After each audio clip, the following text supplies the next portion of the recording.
समय हो तो आप लोग आइए और अपने सम्मानीय परम कवि जी का दो चार शब्द सुनने को मिलेगा और हृदय में धारण करने को मिलेगा। ये हम सबका सौभाग्य है। और हम लोग के बीच में एक वयोवृद्ध बुजुर्ग जो कवि जी हैं, जो परमहंस के रूप में आनंद ले रहे हैं और हम लोग को भी आनंद देना चाह रहे हैं।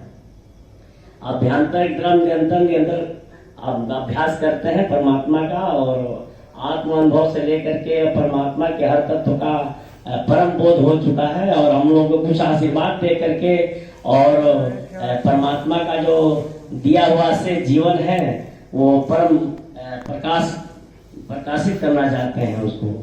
अर्थात सभी श्रोता बंधु, समय हो तो आप आइए, सब लोग विराजिए और बहुत सुंदर ढंग से आज हम लोग सुनेंगे और कुछ परमात्मा के क्षेत्र के और कुछ सामाजिक क्षेत्र का अनुभव जरूर होगा।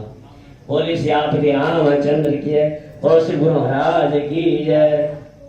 मैं सम्मानीय कवि जी से निवेदन करूंगा कि श्री गुरु महाराज के श्री चरणों में दो पंगत आप सुनाएंगे और अपने मुखारबिंद से अमृत वारी का वर्षा करेंगे। बोलो श्री रामचंद्र की जय।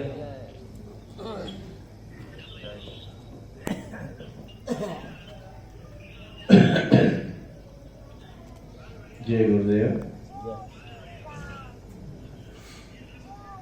वस्तुतः डॉक्टर साहब को पता है, मैं 3-4 दिन से सर्दी जुकाम की वजह से और सावधानी वश कोई आराम ले रहा था कि मुझे मालूम था कि आज से ऊर्जावान होना है और 3 दिन के लिए ऊर्जावान होना ही है और दर्शन करने आना ही था। जय हो जय हो। जो भी आवाज खुली है सर्दी से, चंद पंक्तियां में श्री गुरु चरणों में ये गजल सुनिए आप। प्यार कर अपने पड़ोसी से तू अपने मन के साथ, प्यार कर अपने पड़ोसी से तू अपने मन के साथ, कर जरा इंसाफ ए दीवाने अब जीवन के साथ, कर जरा इंसाफ ए दीवाने अब जीवन के साथ। एक शेर विशेष तौर पर, क्यों न आए उसकी करनी और कथनी में मिठास, क्यों न आए उसकी करनी और कथनी में मिठास, दूसरों के दुख जो कर लेता है अपने मन के साथ, दूसरों के दुख जो कर लेता है अपने मन के साथ, कर जरा इंसाफ है दीवाने अब जीवन के साथ। और ये शेर सुनिए हिंदी कवि का। राम की संगत से तुझ में आएंगे गुण राम के, राम की संगत से तुझ में आएंगे गुण राम के, आएंगे गुण राम के, और हो जाएगा रावण रह के तू रावण के साथ, और हो जाएगा रावण रह के तू रावण के साथ, कर जरा इंसाफ है दीवाने अब जीवन के साथ। शेर सुनिए। अपनी अच्छाई बुराई,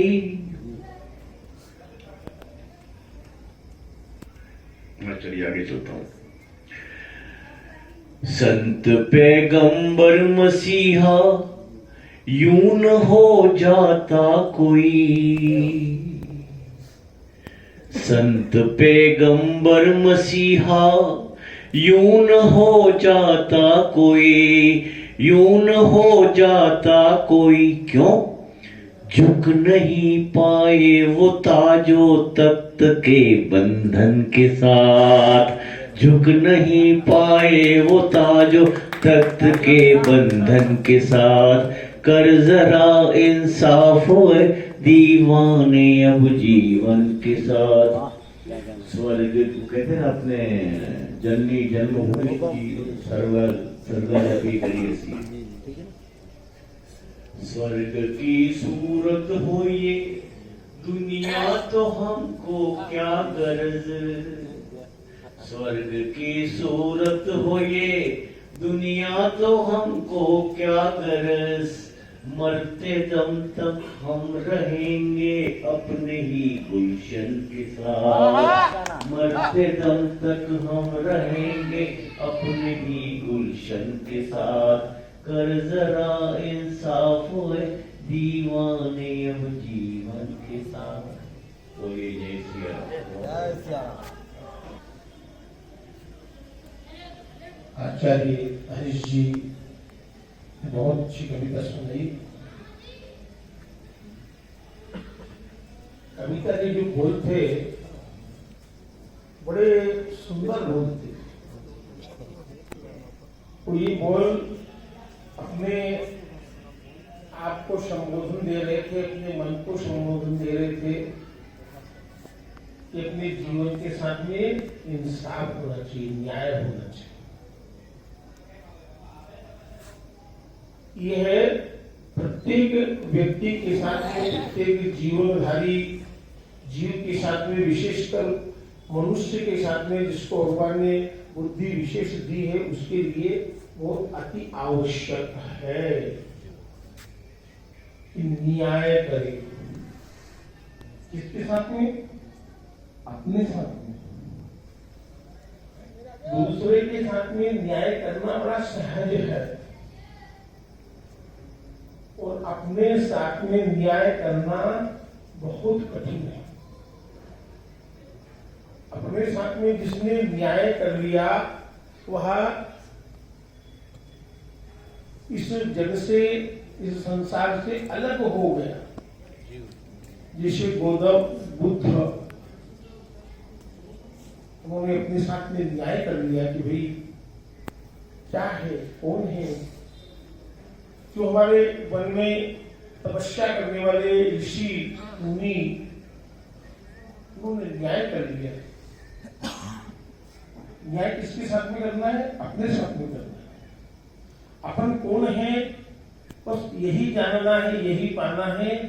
और यही दुर्लभ विषय है कि मैं शरीर नहीं हूं, मैं पंडित हरीश आचार्य नहीं हूं, मैं आत्मा हूं। हरीश नाम जो है इस शरीर का है, इस शरीर की पहचान है। संसार के लोग हमारे इस नाम से जानते हैं जो वर्तमान में है, कोई भी नाम है, लेकिन ये चोले बदल जाते हैं, आत्मा वही रहती है। इसलिए अपनी आत्मा को पहचानना, आत्म तत्व का ज्ञान होना, आत्मा का विवेक होना ही अपने साथ में न्याय है। अभी हम अपने को नहीं पहचानने के कारण से अपने को शरीर मानते हैं, अपने को कोई प्रदेश का वासी मानते हैं, किसी भाषा का बोलने वाला भाषी मानते हैं, या धन संपत्ति ज्यादा होने पर धनवान मानते हैं, पद विशेष होने के बाद के कारण से उसको उस पद को गरिमामान मानते हैं। लेकिन ये सब इस शरीर के साथ में है, और शरीर और शरीर के साथ में जो भी मिलने वाली है, ये सब चीजें नाशोरी है। अनंत जो परमात्मा की आत्मा है, वह आत्मा ही आप में, हम में, सब में समाहित है। उसको पहचानना ही दीवाना न्याय कर सकता है, उसको जान करके ही न्याय होगा। बहुत अच्छे शब्द दिए हैं अपनी कविता को। देखिए, सरस्वती जो देवी है बहुत सुंदर देवी है। शब्द को ज्ञान प्रदान करती है, शब्द प्रदान करती है, शब्दों का ज्ञान प्रदान करती है, ज्ञान नहीं प्रदान करती। जय श्री राम। चलिए, अच्छी से अच्छी बातों को, अच्छे से अच्छे कार्य को, क्रियाओं को शब्द दिया जा सकता है, लेकिन उसके प्राप्त होने वाले ज्ञान में स्थिर होकर के उसके चलना, उसको सहजना, उसको स्वीकार करना एक बड़ा कठिन है। उसको समझ करके उसमें लीन हो जाना, उसमें तल्लीन हो जाना, उस मार्ग पर चलना, यही अपने आप के साथ में न्याय है। माँ सरस्वती ने बहुत अच्छा आपको शब्द दिया, ज्ञान दिया, अच्छा स्वर दिया, अच्छे आपने उसके बंध बनाए, तो उसका आपको भी और हम सबको भी, सुनने वालों को भी, जितने जिज्ञासु हैं उनको भी, सबको इसका भी साथ में बोध होना चाहिए। इन्हीं शब्दों के साथ में वाणी को विराम दें और भोजन की व्यवस्था है। जो भी प्रसाद पाने के इच्छुक हैं सब भगवान का प्रसाद ग्रहण करें। भगवान पद्मनाथ जी के प्रांगण में गुरुदेव श्री नारायण दास जी महाराज की कृपा से उनका 19वां ये वार्षिक महोत्सव होने जा रहा है। प्रारंभ हुआ है इससे 25 तारीख पर्यंत गुरु राहुलाचार्य जी महाराज की जयंती के तक ये चलेगा और 5 दिन तक हम लोगों को ऐसे ही वैचारिक संगोष्ठी, भोजन, अनुष्ठान आदि कर्म करके और ये समय पूर्ण करना है। जय श्री राम। गुरु महाराज की परम पूज्य श्री गुरुदेव जी आप सबको संबोधित कर रहे थे बहुत सुंदर ढंग से। और आज का बड़ा सुंदर प्रश्न है कि आत्मा पर महाराज ने कहा कि अपने आत्मा को देखना है। और महाराज जी ने साथ में काम नहीं चलेगा, इनको जिंदा रहना है, करना पड़ेगा। और महाराज जी भी कहते हैं और अपने वेद भी कहते हैं और तुलसीदास जी भी कहते हैं सो तैताय कोई नहीं भेदा, बार बीज गावे भेदा। चारों वेद भी कहते हैं अयम आत्मा ब्रह्म, तत्व ब्रह्म, तत्वमसि, पर ज्ञान ब्रह्म, अयम आत्मा ब्रह्म। ये सो तैताय कोई नहीं भेदा, बार बीज गावे भेदा। वेद भी कह रहे हैं, चारों वेद कह रहे हैं कि आप आत्मा है, परमात्मा का अंश है, परम अंश है, ईश्वर अंश, जीव अविनाशी, चेतन अवस्था सुरासी। गीता भगवान क्या कहता है, ममे वासो जीव लोका जीव सनातन। ये सत्य है, महाराज जी ने जो कहा वो सत्य है। हम लोग परमात्मा का अंश है और हम लोग को निरंतर अभ्यास करना चाहिए। बिना अभ्यास का अपने आत्मबोध नहीं हो पाता है। अब बिना आत्मबोध का यह जीवन अधूरा ही है। कितना जीवन जी ले, कितना बड़े बन जाए, कितना धनवान बन जाए, लेकिन अगर आत्मबोध नहीं है तो सब अधूरा है। आत्म ज्ञान बिना न भटके जब मध्वाचार काशी है। आत्मा के बिना आप भटकते रहते हैं पूरी दुनिया में। अभी महाराज ने कहा कि आत्मा का बोध होना बहुत जरूरी है। आत्म अनुभव सुख प्रकाश, आत्मा का अनुभव हो तभी सुख मिलता है। सच्चिदानंद भगवान का जो स्वरूप परमात्मा की कृपा से और कवियों ने और संतों ने बताया, शास्त्रों ने बताया, उस पर हम लोग को विचार करना चाहिए। और इसीलिए चौथे पद में जो अपने राजा महाराजा और अपने जो बुजुर्ग होते थे जंगलों में जाकर के तपस्या भजन आत्म अनुभव करते थे। आत्मा का जो प्रकाश था, जैसे भगवान शिव ने रामचरित मानस में तुलसीदास जी ने कहा कि शंकर सहज स्वरूप संभाला, लागी समाधि अखंड अपारा। भगवान शिव अपने स्वरूप में प्रवेश कर गए। हम लोग अपने स्वरूप को भूल गए हैं। भगवान शिव ने अपने स्वरूप को सहज रूप से जान करके और समाधिस्थ हो जाते थे। आज हम लोग अपने स्वरूप को भूल करके संसार में इतना जो है बिजी हो गए हैं, इतना हम लोग जो है व्यस्त हो गए हैं कि 1 मिनट का भी फुर्सत नहीं मिलता परमात्मा का नाम लेने के लिए। इसीलिए चौथा पद में जो समय भगवान की कृपा से और अपने भारतीय ऋषियों के द्वारा और सनातन सिद्धांत के द्वारा था कि आप चौथे पद में परमात्मा चिंतन जरूर करें। परमात्मा चिंतन ही आपका मेन चीज है, मेन वस्तु है। इसीलिए गुरु महाराज हमारे अभी बता रहे थे कि आत्मा का अनुभव होना चाहिए। बिना आत्म राम भौतिक, जिस दिन आप आत्मा में परमात्मा को राम को दर्शा देंगे, न रमनते संसार को में रमन नहीं करेंगे। श्रुति भी कहती आत्म राम भौतिक न रमनते, संसार को जान लिया, सुन लिया, कह लिया, सबको जान लिया, फिर भी रमन क्यों किया जाता है? आत्म राम भौतिक, आत्मा और परमात्मा का प्रकाश समझ जाना ये बहुत जरूरी है। महर्षि पतंजलि जी कहते हैं कि चित्त वृत्ति निरोध योग, एक अपने 5 वृत्तियों का एकाग्र हो जाना, चित्त वृत्तियों का वही योग है। दो वस्तुओं का मेल हो जाना, उसी को तुलसीदास कहते हैं कि साधन धाम मोक्ष का द्वारा। ये सारे साधन है। साधन धाम मोक्ष का द्वारा जय पाई जय परलोक समारा। सो कि निंदक मन नदी आत्म हंत जा जोड़ तेरे भव सागर नर समाज अस्पार। जैसा भी शरीर मिला है परमात्मा के पास, जैसी वस्तु मिली है, सोई पावन सोई सुगर शरीरा आज जो तन पाई भजिए रघुवीरा। जो भी शरीर मिल गई है, जिस परिवार घर में आप हैं, अमीर है गरीब है, जैसे भी है, परमात्मा चिंतन आपको बहुत जरूरी हो गया है। सोई पावन सोई सुगर शरीरा आज जो तन पाई भजिए रघुवीरा। श्री गुरु महाराज जी चरणों में हम लोग बैठे हैं, इसीलिए आज ये सब चीज सुनने को मिल रहा है। गुरु महाराज किसी चौरों में जब आदत बन जाए आने की, बैठने की, प्रेम करने की, तो तुलसीदास जी कहते हैं प्रथम भक्त संतन को संगा, दूसरा रत्नम कथा प्रसंगा, तीसरा भक्ति में गुरु, सारी चीज मिल जाती है। कहते हैं भक्ति स्वतंत्र सगल सुखानी, अबीर सत्संग न पावई प्राणी। भक्ति स्वतंत्र सगल सुख मूला, आप निरही जो संत होई अनुकूला। अबीर सत्संग विवेक न होई, राम कृपा तुझ सुरन सोई। आज हम लोग बैठे हैं, सत्संग कर रहे हैं, कवि जी के द्वारा कितने सुंदर शब्द मिले, फिर गुरु महाराज के द्वारा कितने सुंदर शब्द मिले। जब हम लोग अपने सनातन के तरफ आएंगे, सनातन की तरफ मुड़ेंगे, भारतीय ऋषियों सभ्यता और सिद्धांत को मानेंगे, तब जाकर के हमको मालूम पड़ेगा अपना सनातन क्या है, अपना मानवता क्या है। पूरे मानव समाज की सुरक्षा के लिए, पूरे मानव समाज को चलाने के लिए अपने भारतीय ऋषियों ने सत्य सनातन वैदिक धर्म की स्थापना किया था पूरे मानव समाज को। इसमें 88,000 ऋषि थे जो पूरे विश्व में, पूरे प्रकृति के ऊपर मानव समाज में चलाते थे।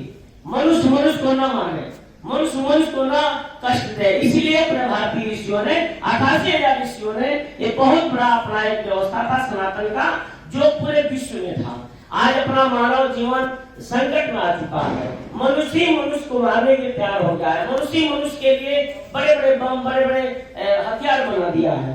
हम लोग दिशाहीन हो चुके हैं। अपना जो सनातन है पूरे मानव समाज को जीवन देता है, पूरे मानव समाज को सुरक्षित रखता है, पूरे शरीरधारी प्राणियों की सुरक्षा देता है, उसे बोलते हैं सनातन धर्म।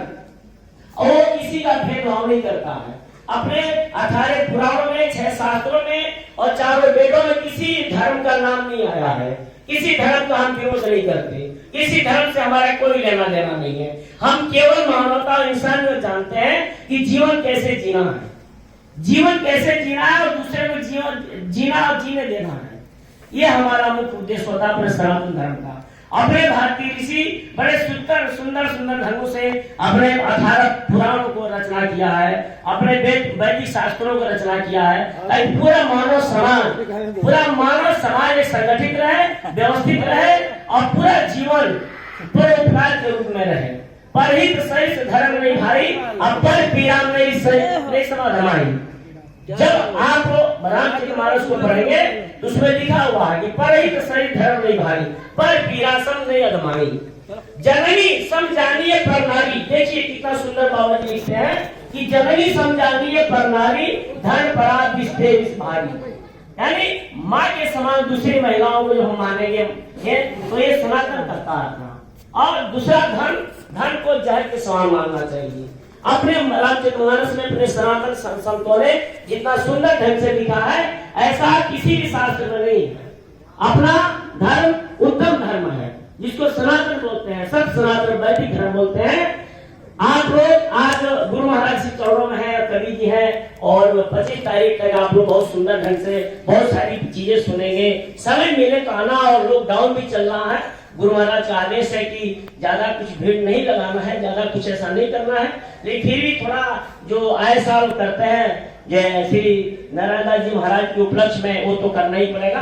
थोड़ा थोड़ा पूजा पाठ होता रहेगा। 25 तारीख का जो है विशेष करके पूजा की पूर्णाहुति भी होगी, और उस दिन गुरु महाराज का विशेष आशीर्वाद मिलेगा। और कवि की रोज आपको थोड़ा थोड़ा कुछ वो सुनाते रहेंगे। मैं इनसे निवेदन करूंगा, क्योंकि उम्र तो थोड़ा ही हम लोग के बीच में रहने का, तो जितना है जब तक है तब तक तो कुछ न कुछ हम लोग को प्रसाद देते हैं, दिशा मार्ग जो भी है। मैं इसे निवेदन करूंगा, और कल फिर इसी साथ गुरु महाराज से प्रणाम वाले भी विराम देता हूँ। बोलो श्री रामचंद्र की जय, हनुमान जी महाराज की जय।